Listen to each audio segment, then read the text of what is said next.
दोस्तों, दिल्ली या मुंबई में अगर किसी को हार्ट अटैक आता है तो 5 मिनट में एम्बुलेंस, 10 मिनट में हॉस्पिटल और 20 मिनट में ट्रीटमेंट मिल जाता है।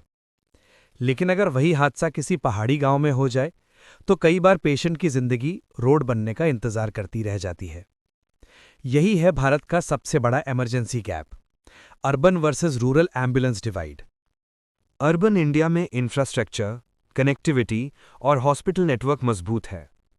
108 या 102 एम्बुलेंस यहां औसतन 10-15 मिनट में पहुंच जाती है। GPS signal stable, road condition ठीक और medical facility with in 5-10 kilometre की रेंज में होती है। मतलब सिस्टम यहां स्पीड से चलता है, लेकिन पहाड़ों में सिस्टम होप पर चलता है। उत्तराखंड जैसे स्टेट्स में सिचुएशन बिल्कुल उलट है।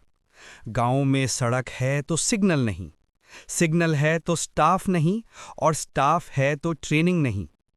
एक एम्बुलेंस को कई बार सिर्फ एक पेशेंट तक पहुंचने में 2 से 3 घंटे लग जाते हैं। मॉनसून के वक्त तो हालत और खराब, रोड्स लैंडस्लाइड में बंद, जीपीएस एरर और कॉल सेंटर कहता है व्हीकल एंड रूट, जबकि ग्राउंड पर एम्बुलेंस अब भी वर्कशॉप में खड़ी होती है। मैंने खुद देखा है, कई बार ईएमटी अपनी जान पर खेलकर पेशेंट को 3 किलोमीटर तक स्ट्रेचर से ढोते हैं, सिर्फ इसलिए क्योंकि वहां तक रोड नहीं है। पर पेशेंट केयर रिपोर्ट में लिखा होता है रिस्पॉन्स टाइम 22 मिनट्स। यानी ग्राउंड रियलिटी और डेटा शीट के बीच का फर्क एक पूरी जान का है। पहाड़ों में एम्बुलेंस सिस्टम के फेल होने की 5 बड़ी वजहें हैं। नंबर 1, टोपोग्राफी चैलेंज, सकड़ी सड़कें और बार बार लैंडस्लाइड्स होना। नंबर 2, रिसोर्स गैप, एक एम्बुलेंस कई गांवों के लिए, कभी कभी 70 किलोमीटर रेडियस तक। Number 3, connectivity failure, mobile network और जीपीएस दोनों unreliable. Number 4, infrastructure deficit, PHC CHC तक पहुंचने में ही कई घंटे। और number 5, data mismatch, ground incident और रिपोर्टिंग में कोई सिंक नहीं।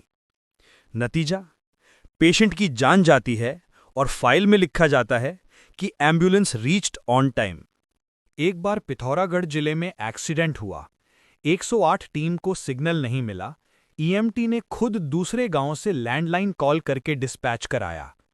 जब तक एम्बुलेंस पहुंची, पेशेंट ने सड़क पर ही दम तोड़ दिया और रिपोर्ट में लिखा गया एम्बुलेंस रीच्ड आफ्टर 45 मिनट्स।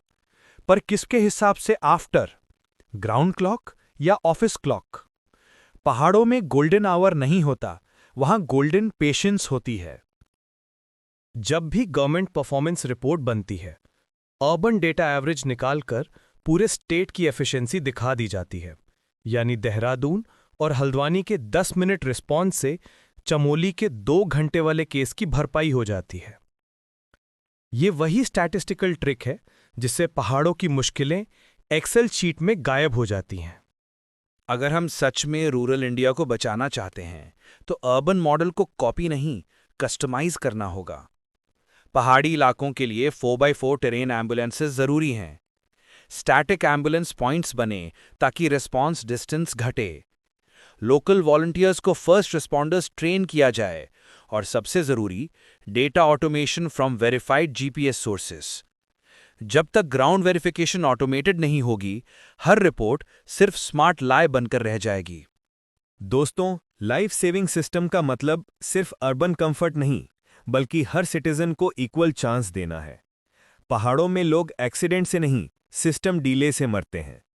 जब तक पॉलिसी मेकर्स प्लेन से पहाड़ों की तरफ नहीं देखेंगे, तब तक एम्बुलेंस वहां नहीं पहुंचेगी जहां उसे होना चाहिए। पहाड़ों की जिंदगी वैसे ही कठिन है, सिस्टम को और कठिन मत बनाइए।